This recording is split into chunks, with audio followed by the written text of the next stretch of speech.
Ating nasabi sa Daniel chapter 8. So mga kapatid, this is Bible study. I will be telling you some literatures for our study para mas lalo nating maunawaan mga kapatid, and eventually we will try to relate our studies in the Bible to our lives. In Daniel chapter 8, in the third year of the reign of King Belshazzar. So makikita natin mga kapatid that this is still in the reign, yung sa pag-aari ni Haling Belshazzar.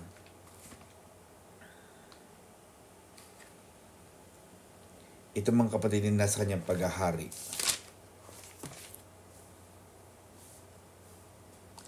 Ikatlong taon ng pag-ahari ni Haling Belshazzar. Akong si Daniel ay nagkaroon ng ikaliwang pangitain. So this is the second vision of Daniel. And then in verse 2, sa pangitain iyon ay nasa pangpang ng ilog Ulay,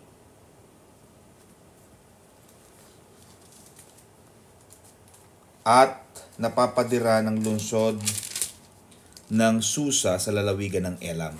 So mga kapatid, I just wanted to for us to understand what is Elam, E-L or Elam, but in English we know that letter E here is pronounced as E.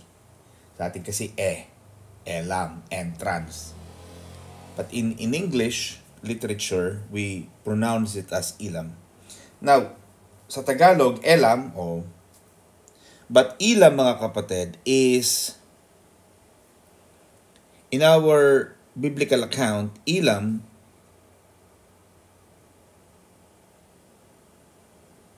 is a place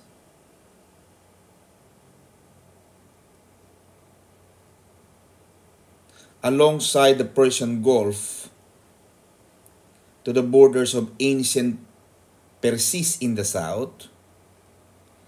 Elam, the capital of Elam, yung pinaka-kapital, lungsod, capital ng Elam, is Susa. Elamites, di ba meron tayong, pag ikaw ay galing sa lahi ni Ismael, ang tawag sa atin, Ismailites. Pag ikaw ay sa lahi ni Israel, ang tawag sa atin, Israelites. So laging may ites. So Elamites came from Elam.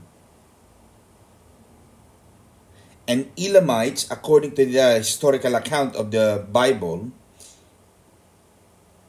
were from the bloodline of Shem. Shem, as per Gen 10:22, he was the son of Noah. So yung mga Elamites came from the tribe of Shem. Elam was a rival of Babylonia. Matagal silang naging magkakampi dahil kalaban nila ang Assyria. Because noon mga kapatid, ang mga bansa nagkakampi-kampi hindi dahil gusto nilang isa't isa. Minsan nagkakampi-kampi sila because they have common enemies. So bagamat ayaw ko sa'yo, pero dahil meron tayong parehong kalaban, magkampi na lang tayo, may kalaban tayo. So yun ang nangyari dito kay Elamites and the Babylonia. They were strong allies before because they have common enemies, which are the Assyrians. And under a king,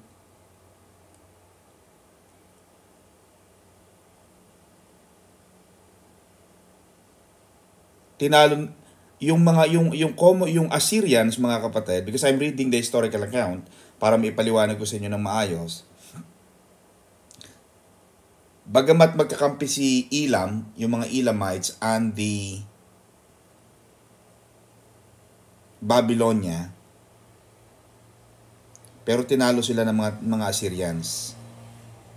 They were conquered by Assyrians about 645 BC. So 645 BC, Sister Cecil, it's 645 years before Christ. So 600 years before the coming of Jesus Christ. Susa, which was the capital of Elam, was taken, and many Elamites and others were deported to Samaria. So meron tayong mga common texts. Ezra 4:9, 2 Kings 17:24.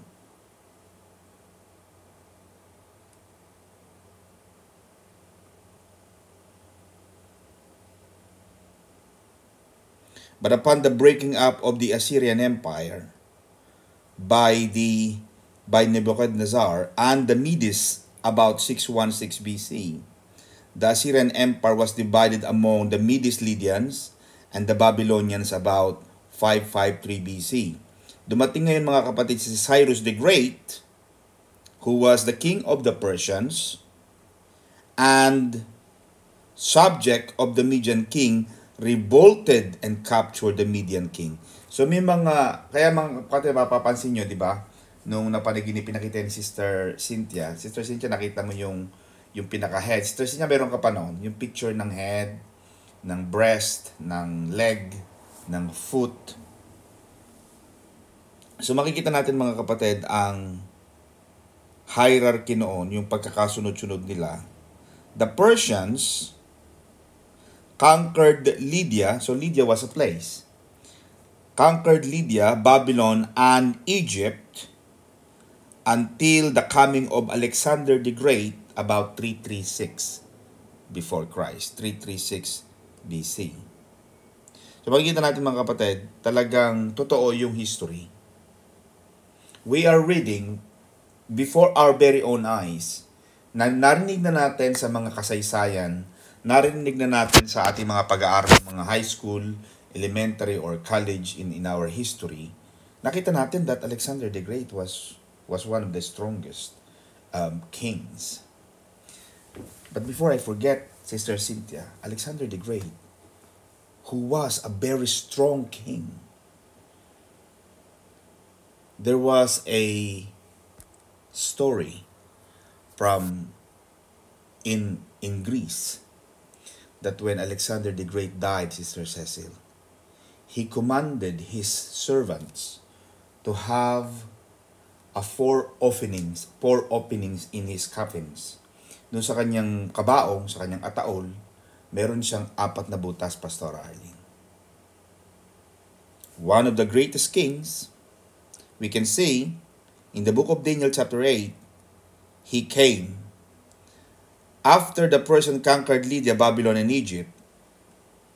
Alexander the Great, he was called the Great, not by chance. Tinawag siyang the Great because he did something where nobody else has done before. May mga nagawa si Alexander the Great. In fact, there was a saying that he almost conquered the whole known world. Kasi may mga undiscovered islands pa noon eh. Di ba? But during his time, during his era, Alexander the Great conquered the known world. Now, nagpabutas siya ng 4 na butas, Sister Cecil, sa kanyang kabaong. Apparently, sa isang alamat, kwento, wala sa Bible. But according to some historians, Alexander the Great said, I came with nothing. Yes, I had everything, but I will leave with nothing. So, nung inilibing siya, Sister Cecil, nakalabas yung mga kamay niya, Sister Edith. Walang lahat. Isang bagay ang itinuturo sa atin nun, mga kapatid. And I'm not saying that we don't have to strive, to study hard, to work hard. But it is telling us, it's time for us to strengthen our treasure in heaven. Kailangan nating palakasin, mga kapatid, ang paramihin ang ating kayamanan sa langit. Ano yun? Ito yun. Pakikinig ng salita ng Diyos. Application of what we heard. Of course, maraming na-achieve si Alexander the Great. Pero paglabas niya, wala din naman eh. Pag namatay naman tayo, wala na rin namang nakakaalam. So, anong sabi ng Panginoong Yesus? Mas pag-ipunan ninyo yung mga kayamanang hindi nananakaw at hindi nawawala. Ito yung kayamanang makalangit. Ito yung dahilan, mga kapatid, bagamat tayo ay tao, of course, nagkakasala tayo. Lagi tayong may kulang, lagi tayong walang nakabuo eh. Talaga ang hirap eh. But this is who we are. But God is seeking not for perfection, but for a desire to become like Jesus. Yung may pagnanais ka na, Panginoon, yes, nagkakamali ako, pero babangon ako ulit. I will stand up again. I will go back. I will never dwell on the mistakes I've had yesterday. Kahapon nakapagsalita ako ng masakit. Kanina nakapagsalita ako, nakapag-isip ako ng masama. Kahapon nakagawa ako ng hindi maganda. But don't dwell on that. Go back. Go back. You remember, Pastor Arlene, in the book of Revelations, there was a church called Laodicea. Laodicea was a strong church. Kaya lagi kong panalangin itong London, dapat maging strong tayo. Strong. Because dumarating ang panahon, mga kapatid, the shaking has started. Lahat ng mga malalaglag sa church, malalaglag. Kaya kung hindi matibay ang kapit, malalaglag. Because nililiglig na ng Panginoon eh. Malapit na dumating ang wakas. And we see all this. Do you see all the news now? Have you seen recently the link I sent to you? People now are, if you see just now, before our Bible study, there was UK-wide protests against asylum seekers, against these people coming from different parts of the world. Mga kapatid, kitang-kita na natin ang lahat ng kaguluhan. Hindi na dapat nating ipagtaka. Kaya ang mga malalaglag. Kaya sabi ng Panginoon, steady. Ang matira hanggang wakas ay siya lamang maliligtas. Huwag tayong bibitaw. Kaya ang sabi ng Biblia, Sister Cecil, Sister Cynthia, naway dumating ang Panginoon sa kainitan ng ating pananampalataya. Kainitan. Kasi minsan nanlalamig tayo eh. Kaya dapat, pag alam mo nanlalamig ka na, painitin mo ulit ang pananampalataya mo. Sa papaanong paraan? Pakikinig ng salita ng Diyos. Because God said, the Bible said, Sister Cynthia, faith comes from hearing and hearing the Word. Faith comes when you hear God talks, when you hear God speaks. And the Bible is the Word of God. So pag nakakarinig tayo ng salita ng Diyos, which is the Bible, we strengthen, we enhance our faith. Doon natin napapalakas ang ating pananampalataya sa pakikinig at pakikinig ng salita ng Diyos. Dumarating. Itong mga pangitain, itong vision ni Daniel are telling us the history, yung kasaysayan. Dumating dito si Alexander the Great in 336 BC.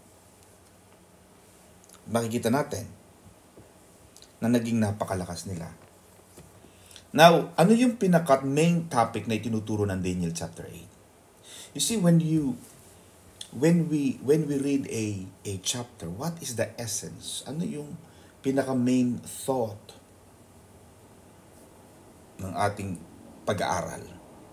For me, the main thought, the main topic that we are hearing now is that kahit malakas, kahit makapangyarihan, we have superpowers. We have China, we have United States, we have Russia, we have different countries now. Pero gaano man kalakas ang bansa, ang mga bansa, gaano man makapangyarihan ang mga pinuno, pangulo, prime ministers ng iba't ibang mga nasyon, ang Panginoon pa rin ang may final say. Amen, mga kapatid? Now, from verse 1 to 14, we have, just to wrap up, Ram with two horns, ito yung ram, sabi ng ram, ito yung mga tupa na lalaki.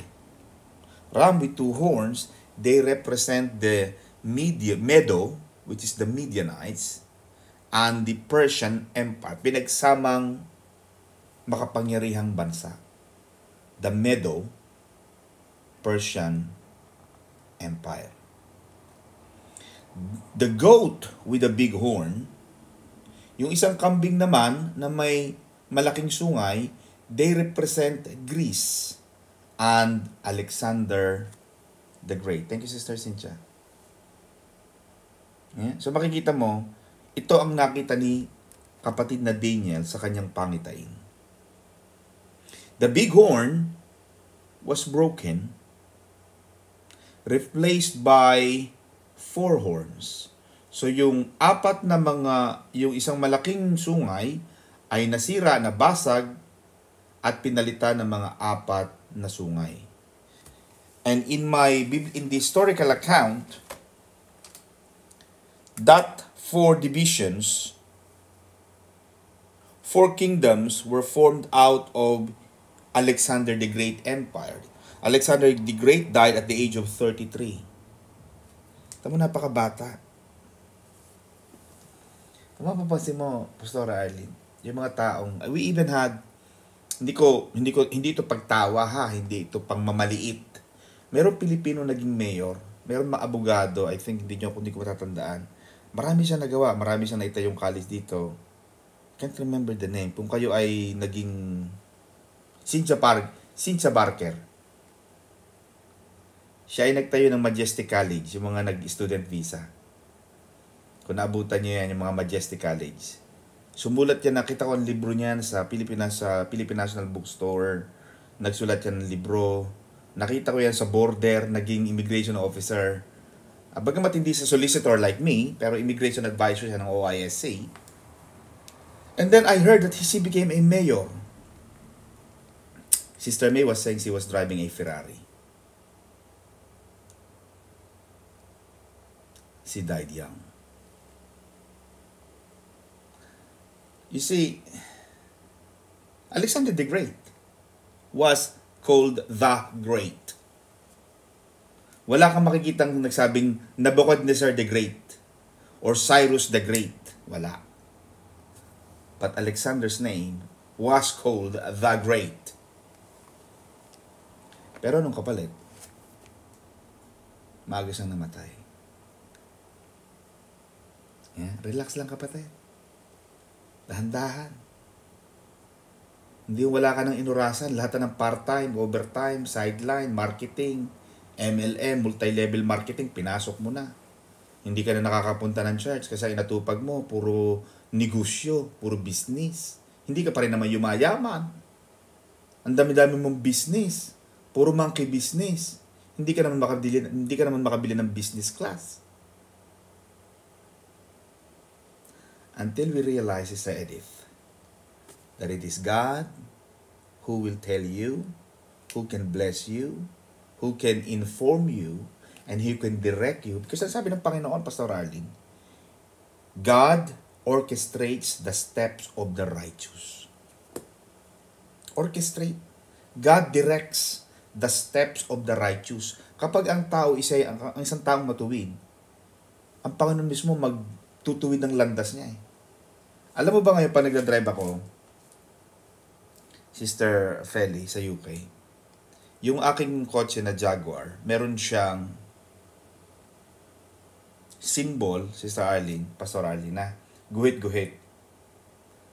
Pag pinindot ko yon, ang nangyayari, Sister Edith, minsan inaantok ako, minsan mawawala ako doon sa, di ba may yung mga road natin, lalo na sa ganyang M4, yung mga expressway natin dito sa UK. Minsan 3-4 na lanes. The 4 lanes are divided by the dots or lines, broken lines, di ba? Yung aking kotse, meron siyang broken lines, meron siyang sign. Pag naka-press yun, the car, sample nawawala ako, inaantok ako, or ibabalik niya ako sa line. I will not do it. The car will put me back into the line. Yung ating mga roads now are digital. Diba? Anong sinasabi ko, kapatid? Ganon din ang taong, ang mga anak ng Diyos. The Holy Spirit will put you back in line.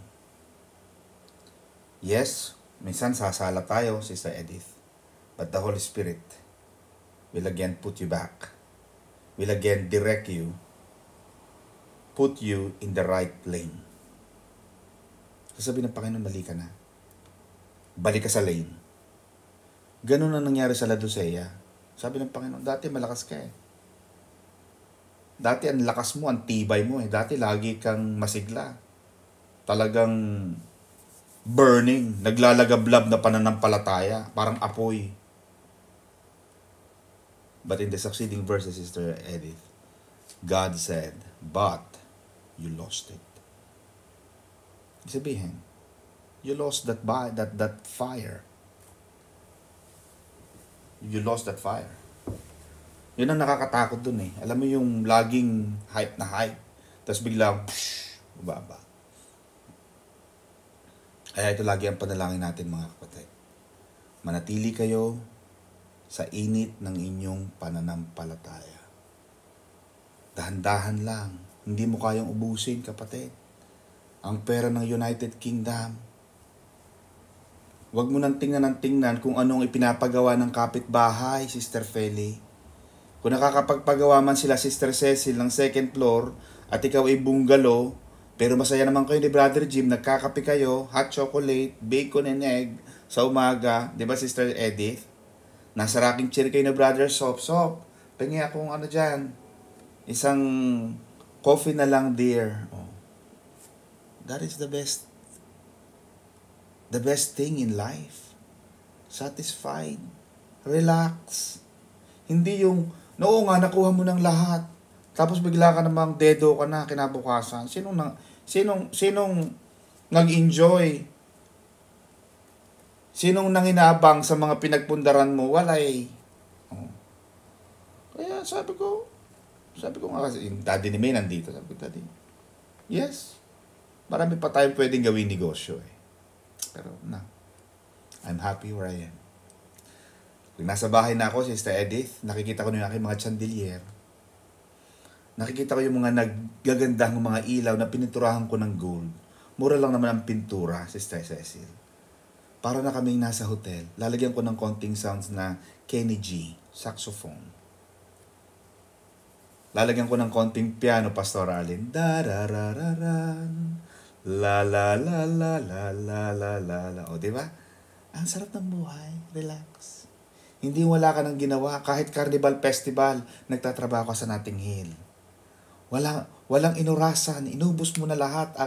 Wala nang makakuha ng ibang overtime. Ikaw na lahat. Ikaw na ang reyna ng kuratsa. Baka mapagaya ka kay Alexander the Dead. Aanin mo yun, the Great. Di ba, Sister Cecil? Oo nga, the Great. 33 taon, patay ka na. Samantalang kung relax ka lang. Amen ba? Diyos din naman magtuturo sa'yo paano ka yayaman eh. At saka hindi naman ito padamay ng kinikita. Ang daming taong malalaki ang kinikita. Pero mapapansin mo kung sino malalaking kinikita, siyang maraming utang. Siyang kakonti ang ipon. Pero yung mga 350 lang, 400 ang kinikita a week, nako. Yan ang nakakapagpagawa ng malalaking bahay, nakakaipon. Utangan ng bayan. Minsan may nakakaiwan pa ng mga tarheta sa church. Bukas kita babayaran. Diba, Sister Cecil? Oh. Kaya huwag na kayong mag-Alexander the Great. Kahit Alexander na lang ang pangalan mo, walang the Great. Pero nabuhay ka ng maayos. Ang sabi ng Biblia, tatanda ka sa hustong katandaan. Yung pagtanda mo, Sister Edith, yung hustong katandaan, yung inabot ka ng 75, 80, 85. Diba, hustong katandaan na yan. Amen ba? Pag dumating ka ng 85, huwag ka na magpa-pray. 86, 8 na 90, 95. Pastor, pakipray mo naman akong pahabain ng Diyos ang buhay ko. Mga ilang pang taon, mga ilang pang taon po ang kailangan nyo? 100 pa? Gawin kita 200 years. Ang kapatid, nakukuha niya sinasabi ko. So, meron tayong mga indication. Amen. So, out of those 4 divisions, ito yung sinasabi rito na yung malaking sungay ay binasag, nasira, at napalitan ng 4 na mga sungay. So yung bighorn, as we know, is the Greece. Yeah? Kaya nandyan yung ating mga Medusa, yung ating mga Hercules, amen? Pandora's Box, Sophia, yung God of Wisdom. Diyan nagmula yung mga ganyan eh. In fact, the New Testament apparently was written by Aramaic and the Greek word. Pero kahit anong lakas ni Alexander the Great, napalitan din siya. The historical account, doon sa pagkamatay ni Alexander the Great at the age of 33, 4 na kaharian ang nabuo from out of his empire. At sila ngayon yung Greece, Turkey, Syria, and Egypt. Diba? So kahit anong sikat, kahit anong bango ng iyong pagkatao, pag tayo'y namatay na, mapapalitan din tayo. Kaya habang buhay ka, huwag ka laging kumain ng itlog na nilabo, na nilaga. Kumain ka, lagi ka kumain dyan sa mga chop-chop, mga aroma. Ubusin mo lahat yung mga eat all you can dyan. Mag-enjoy ka sa buhay. Bumili ng mga bagong damit. Hindi yung mga damit mo, ukay-ukay, paulit-ulit. Kilala ka na sa damit. Sino yan? Naku, nakatalikod pa lang. Si sister ano yan? Kasi kilala ko ang damit niyan eh. Diba? Steady. Bumili ng bagong sapatos. Amen. Yun ang sabi ng Biblia eh. Ang sabi ni Haring Solomon, the best thing in life is to enjoy the fruit of your labor. Diba? Kaya, pag mamamalengke ka, bilhin mo yung pinakamahal. Hindi lagi mo hinahanap yung pa-expire na, mag-expire na mamaya alas 5. Iintahin mo magsarado ang test ko. Naku, mag-aalas 5 na. Ilalabas na nila yung expiry date. Mag-expire ng August 24. Bibilin mo na ngayon. Bilhin na natin ito, mura-mura. Naku, mga kapatid, mamamatay din tayo. Ang laman ng katawan, pag inimbalsa mo ka, puro expired. Diba, Sister Cynthia? Wala na makitang bago. At ang sarap, pag may bago kang damit, may bago kang pagkain, masarap na pagkain. Hindi tipid na tipid ka. Pero yung mga pamangkin mo, pinsan mo, mga kung ano-ano mga pinagpapagawa mo sa Pinas, lahat nakabago. Diba? Isang aral yan, mga kapatid, para sa akin. Kasi wala din eh. Nandun yung Greece, Turkey, Syria, and Egypt. So napalitan yung kanyang empire. At doon sa one horn, may lumabas na isang maliit na sa isang sungay, may lumabas pa na isang maliit na sungay. Ito yung Antiochus Epiphanes, which is a type of Antichrist figure. So wala pa tayong alam kung sino yon at this point. Pero kahit ganun kalakas sila, tama sabi ni Pastor Jay, depende kasi kung sino nagbabalita eh. Pag nakinig ka dito sa Channel 2, Channel 7, Channel 5, depende kung sinong backer niyan. Diba? Pag napanood mo si ganitong radio station, ganitong vlogger, siyempre kung sino nagbabayad. Diba? Kaya sa mga radio daw, sa mga media, Sister Cynthia, ang kanilang logo, AC/DC. Alam mo bakit? Sa mga vlogger, sa mga media personnel, AC/DC. Attack. For example, may aatakihin sila. Attack and collect. Kahit atakihin nila yung isang tao, pero magkukolect sila, kumikita sila. Defend and collect. Kaya malaking business yung media eh. Laki ng kinikita dyan. Wala ka namang makikitang balita, malibang maging talagang mapanuri ka, talagang walang bias, without prejudice. Pero pagka nanood ka ng balita, minsan di mo na makita kung sinong, depende kung sino nagsusulat eh. Di ba? For example hindi ko ba sinasabing lagi. Example, si ganitong anchor, o babayaran ko ang ABS-CBN ng ganitong 2 milyon, burahin mo sa balita yung ano. Kaya minsan nagkakaroon ng news blackout. Amen ba? Tingnan mo yung nangyari sa Iglesia ni Cristo, di ba? Yung nagkaroon ng laban yung lahat ng mga leaders ng Iglesia ni Cristo. Di ba? Pag nakita mo yon, talagang nagkabarilan yun, nagkaanuhan yun, nagkapulisan yun, laking issue.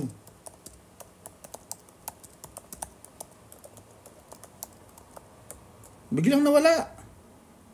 Di ba? Yung mga Manalo Brothers, laking issue niyan, ilang taon. Nagkapulisan niya, nagkaroon ng issue, laking issue niyan. Pero malapit na election eh. Di ba? Ito akin lang to personal opinion ko. Pero kahit hanapin mo ngayon, maghanap ka sa YouTube, maghanap ka sa mga balita, wala kang makikita. Blackout. May control eh. Kaya pag kinontrol ng isang tao ang media, kaya ang media kinukontrol lagi conditioning of the mind of the listeners. Ang laking kita niyan. Kahit Facebook eh. Amen ba? Kaya alam niyo mga kapatid, ako ay hanga sa batas dito natin sa UK, sa Europe. Ganda ng batas dito. Lalo na sa UK, because obviously I cannot speak in The Hague, France, Italy. Hindi ko alam kung anong batas dyan. Pero dito sa UK, hindi sila nadadala dyan.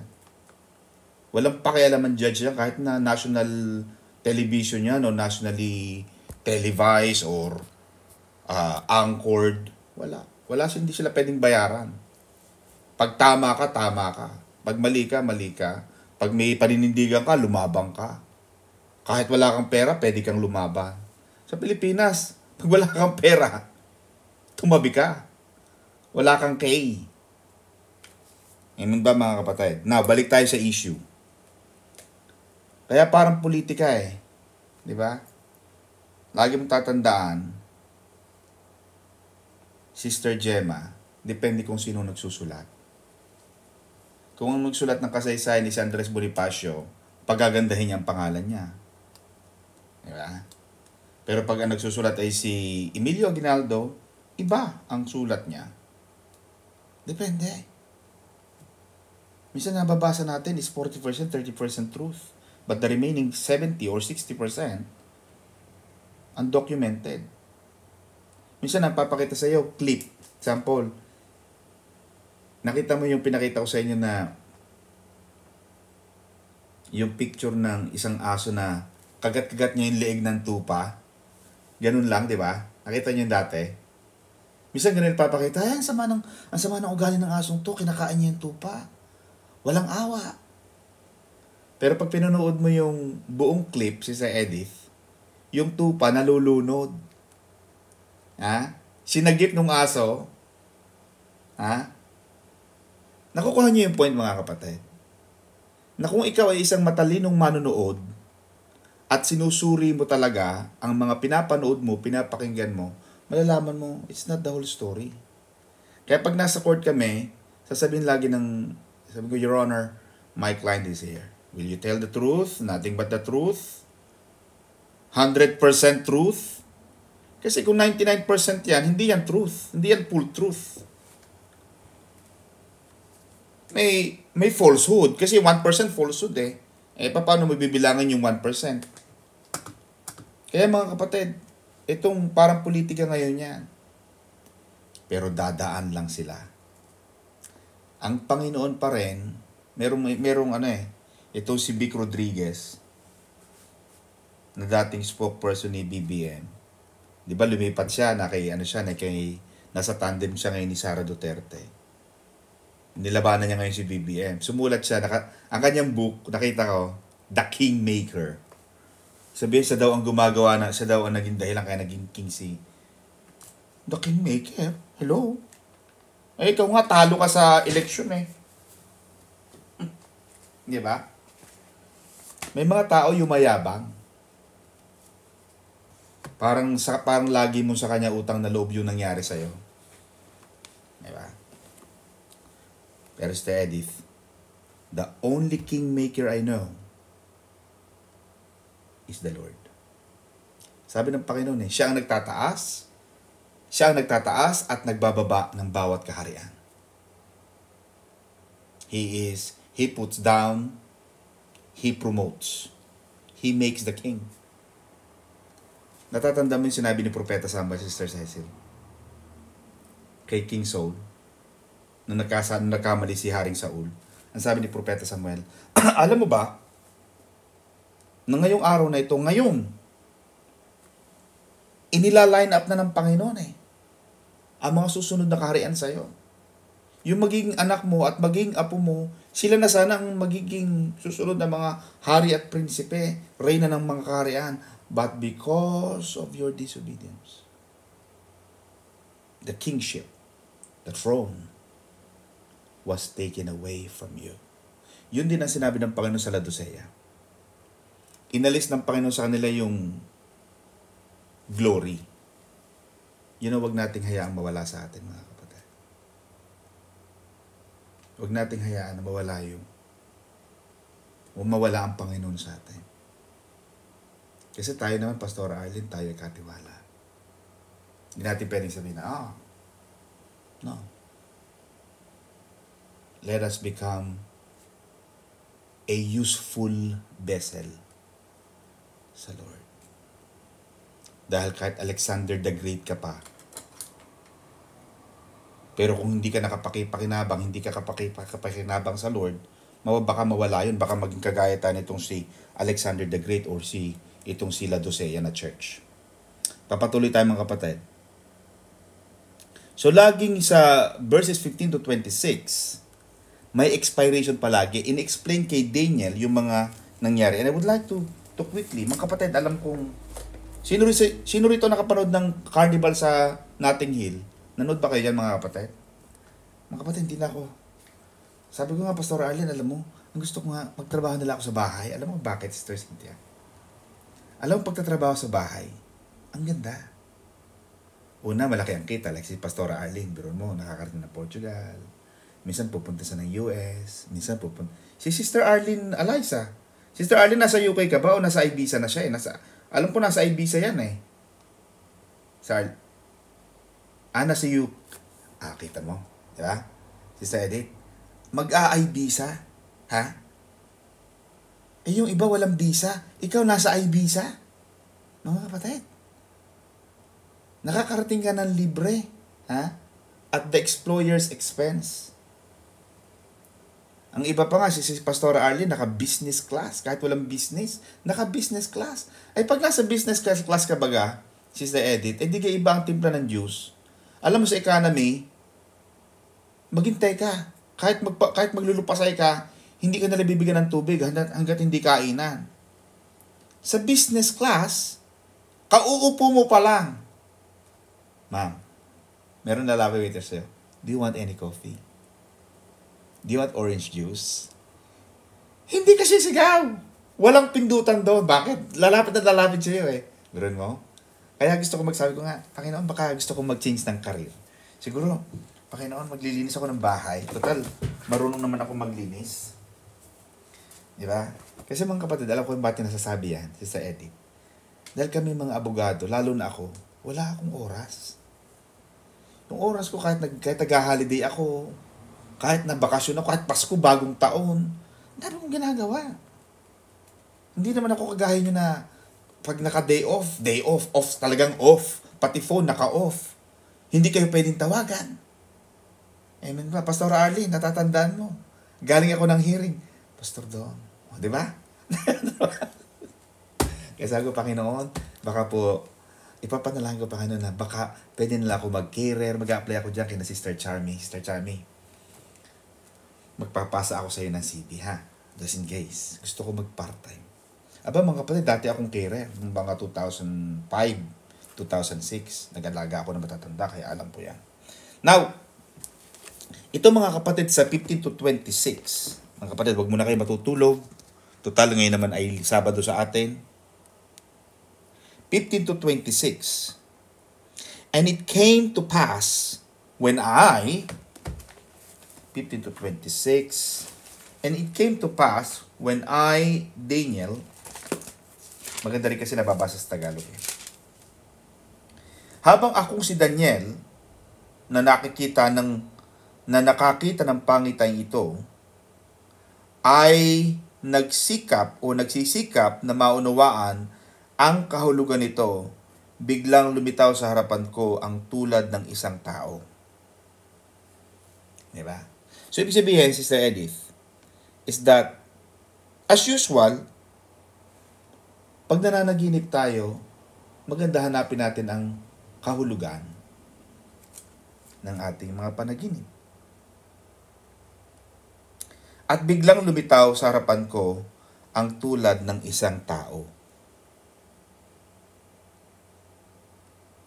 Alam mo ba mga kapatid na ang mga anghel ay may appearance like a man? Hebrews 13 verse 2 says that.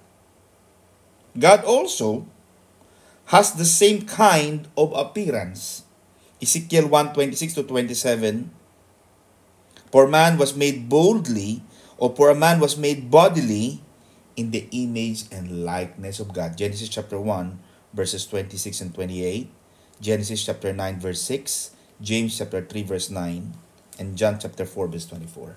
So makikita mo sa edit na nung nilalang ng tao ang Diyos, nung nilalang ng Diyos ang tao, rather, sabi ng Panginoon, lalangin natin ang tao ayon sa ating larawan at wangis. So it is unclear dito sa sinabi ni Brother Daniel, whether na yung humarap sa kanya na lumitaw sa harapan niya ay tulad ng isang tao.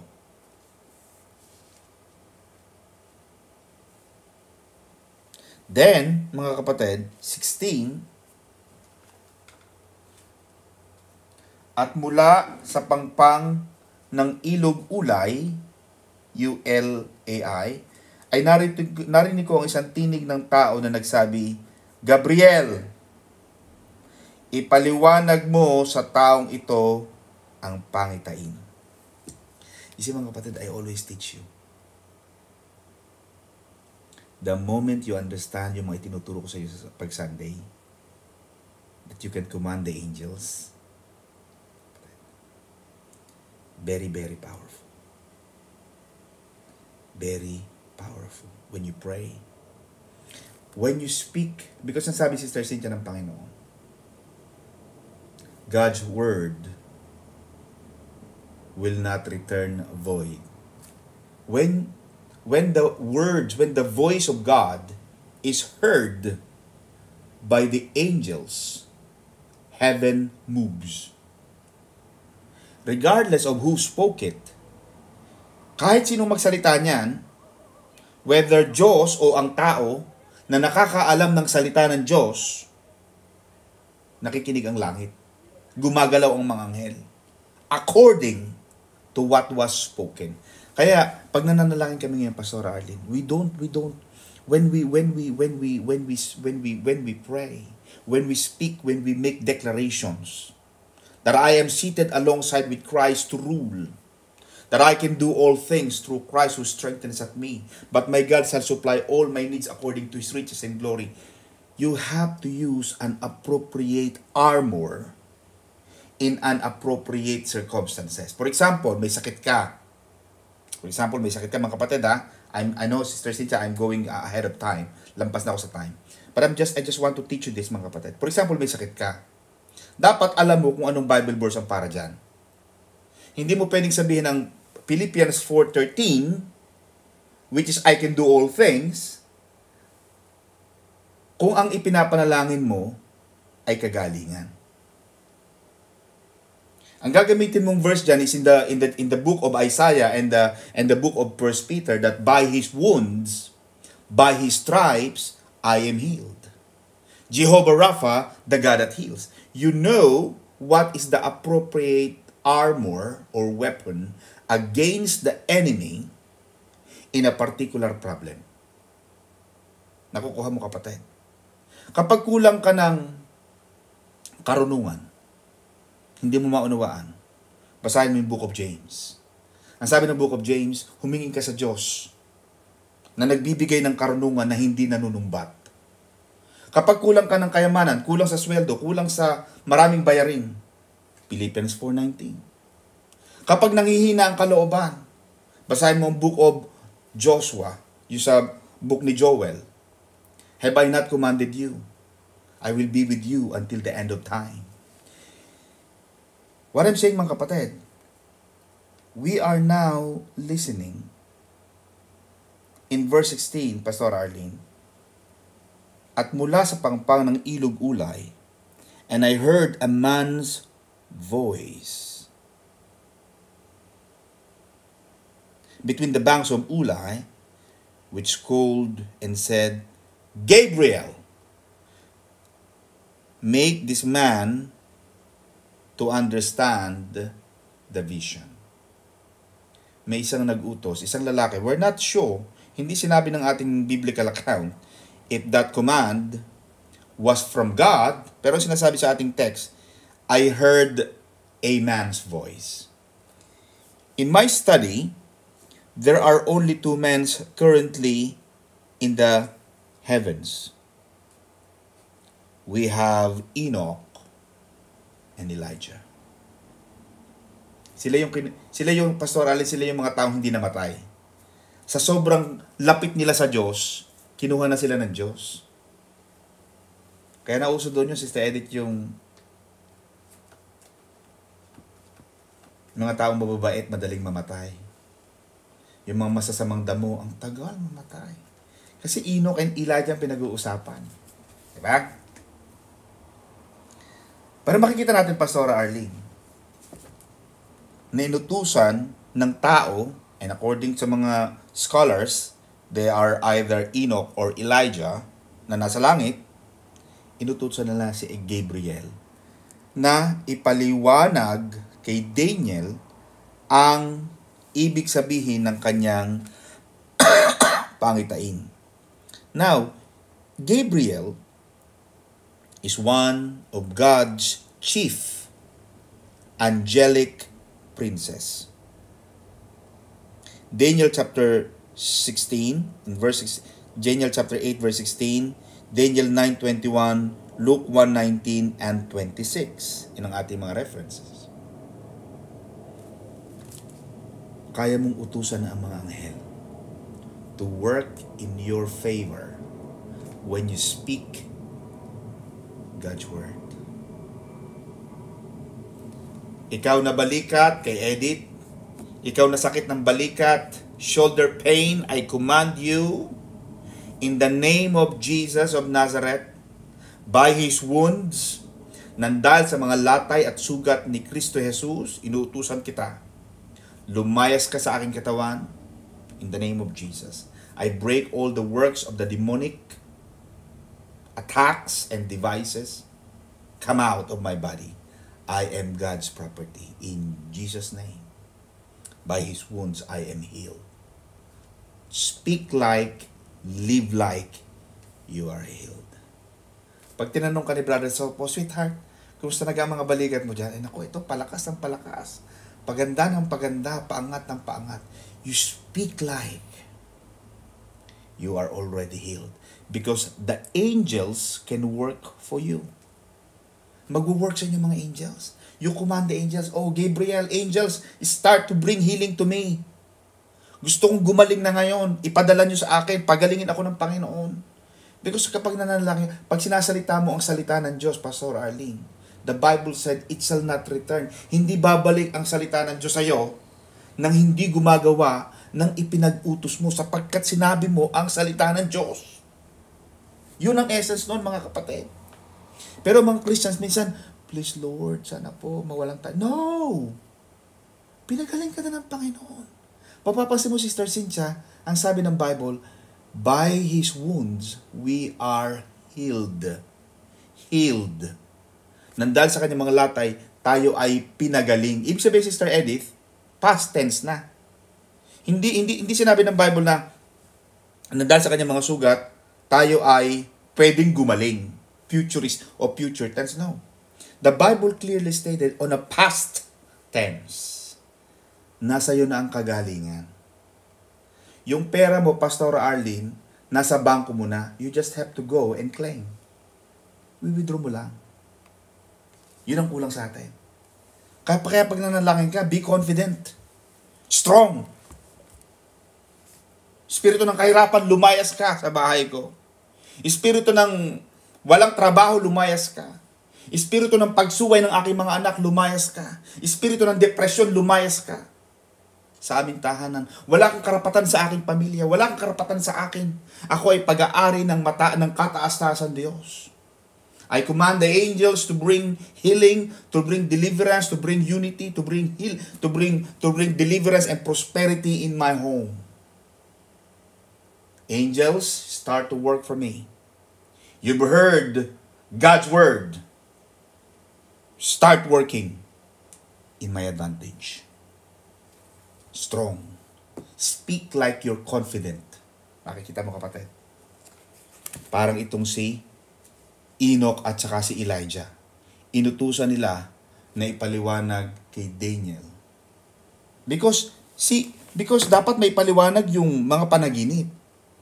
Mahirap kasi yung nanaginip ka, hindi mo alam ang ibig sabihin. Baka magkamali. Kaya nakita natin, mga kapatid, yung mga panaginip na yon ay naipaliwanag kay Daniel. Kahit nalilito ka sa plano ng Lord, pero mapapansin mo, meron ako ditong gustong sabihin, mga kapatid, tapos na ako.